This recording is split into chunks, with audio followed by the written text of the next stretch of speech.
I'm doing a speech tonight at the McKinney Toastmasters, so it's going to go. My name is Steve Crossman. I'm brand new to Toastmasters, and this is my first in-person speech. Last week I spoke via Zoom at our Allen Toastmasters meeting. We had our meeting via Zoom due to the second snowpocalypse in Texas. Personally, I think Zoom kind of defeats the purpose of why I'm here, and that speech was all about me, who I was, who I am today, and who I want to become. And I thought about doing that speech tonight in front of you all tonight, but that would have been an easy thing to do and also defeats the purpose of me being here, because I believe in order to grow in life, you need to face your fears and accomplish difficult tasks. And overcoming fear is, again, literally why I'm in front of you this evening.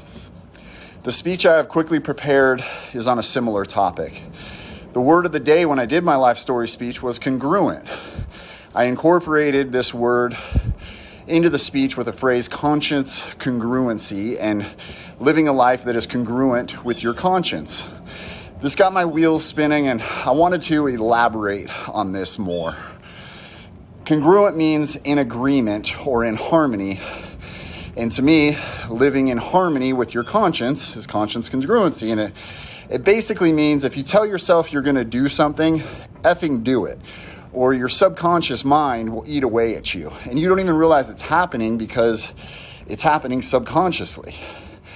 The subconscious mind is a very powerful thing. Some say it's the key to infinite intelligence within our universe. But it's where our beliefs and life experiences are stored. The subconscious can be empowering or disempowering. If you live a life of discipline and action, your subconscious is more than likely empowering. If you live a life of excuses and procrastination, your subconscious is probably disempowering. A disempowering subconscious causes self-doubt, self-consciousness, and lack of self-worth or lack of self-confidence. I truly believe in order to have an empowering subconscious, we not only have to face our fears and take action on our thoughts and do what we tell ourselves we're going to do, but we also have to build a life of creativity and not reactivity. We can either create or react in this game called life. If we constantly were being thrown curveballs and we're moving through one chaotic or rigid situation to the next and only reacting to them, we are most likely striking out at life. If we have the awareness to create a solution to our chaotic episodes, we are most likely going to hit that ball out of the park. There's definitely going to be examples of both creativity and reactivity in our lives, simply because we're human, we're flawed, but we all have potential. And accepting this is important. Letting go of judgment, blame, shame, or criticism and getting curious will liberate you. We are all creative beings in one way or another. Whether we're creating a workout plan, a speech, rebuilding a carburetor, or baking cupcakes, we are all creating. This past weekend, my wife gave me a honey-do list.